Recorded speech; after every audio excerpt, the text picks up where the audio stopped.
let me just say this, because I, in the same way, heard from every Niner fan I know and in my life, hey, man, thanks for that top ranking in your power rankings going into the final week of the season.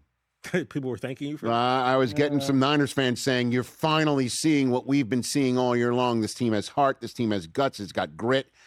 And we're going to win this game against Seattle.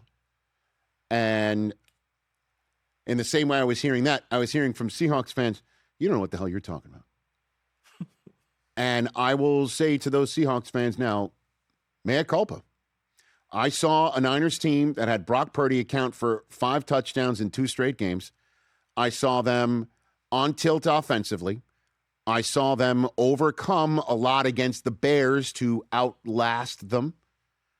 I saw them go on the road in Phillip Rivers, Monday Night Football at home. That's not an easy place to go into with Phillip Rivers starting and the fans there in Indianapolis going nuts, and they took care of business there.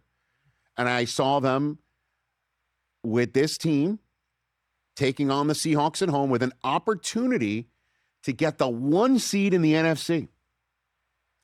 And they went from not having to pack for the entirety of the playoffs as long as they were in it, including the Super Bowl. They went from that to needing the Packers to go on a run like them for them to have one more home game. That's it. And I'll tell you this, the Seattle Seahawks defense is up there with Houston's. It's up there with, Jacksonville's defense, Denver's defense. They are up there. And maybe the best one, period. And as long as Sam Darnold doesn't turn it over, you're going to hear that over and over and over again, even though he didn't do it to the tune of his usual doing it. Well, he led the league in turnovers this year. I understand. What I'm saying is this game and what he's done in the past games, in his other time winning 14 games last year, first quarterback to win 14 games for 2 different teams in back-to-back seasons ever. And the run game, Zach Charbonnet, 12 touchdowns this year, 12 of them. And the play of the game, I understand we're all talking about how tip ball off of Christian McCaffrey's hands, interception in the red zone. That one changed a lot. But I kind of think this 3rd and 17 that they handed to Kenneth Walker and he gets 19 on it, and they show John Lynch cursing in the general manager's suite. That one led to a field goal by Jason Myers that he did make, 13-3. And that made it feel like it was 26-3. So they're coming up with big moments, key moments. Defensively, they were all over Brock Purdy. They were all over McCaffrey. They were all over anybody. They didn't give the Niners a second to breathe. And the Niners offense was on tilt, including the week before against the Bears without Kittle.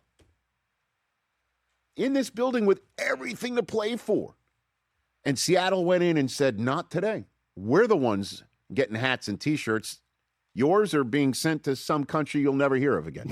Oh, man. And we're going home. You're going to Philly. That's what the Seahawks did. And you got to give it up. Mike McDonald, the same way I said about Liam Cohen in hour number 1, Coach of the Year candidate. There's so many of them from which to choose. And the Seahawks are the 1 seed. And every year that they've been to 1 seed, they make the Super Bowl. They haven't won it every time, but they make it in the past. So you got to give it up. And I had them 4th on my power rankings. They'd now be 1 going into the playoffs. Do I do that one more time? Yeah, I think you should. Okay. Yeah, So, I mean, Seattle, you've got my attention now 100% and completely. And enjoy the week off because the NFC playoffs are a you-know-what. Are they your favorite to win the Super Bowl? Here's the thing, and you're going to hear this over and over and over again. They are the betting favorite. I got it over and over and over. If Darnold can hold on to the football. The issue for the Seahawks isn't if Darnold's going to hold on to the football, is you could say the same thing if Bo Nix holds on to the football. C.J. Stroud holds on to the football. Josh Allen holds on to the football. Trevor Lawrence holds on to the football. Drake May holds on to the football. If Justin Herbert doesn't have those turnovers like he did in last year's playoffs. Sure. If Caleb Williams continues to not throw interceptions, even though he threw one against the Lions, if he holds on to the football, if Hurts holds on to the football, you see where I'm going here? There are so many other teams in the playoffs you could say the same thing about. That's what's so wide open about this playoff field, is that there's enough teams that on any given Saturday, Sunday, or in this case for wildcard weekend, Monday, 4 quarters of football, they put it together. You don't hold on to it. They do. Your season's over. Look at these games. Oh, they're awesome.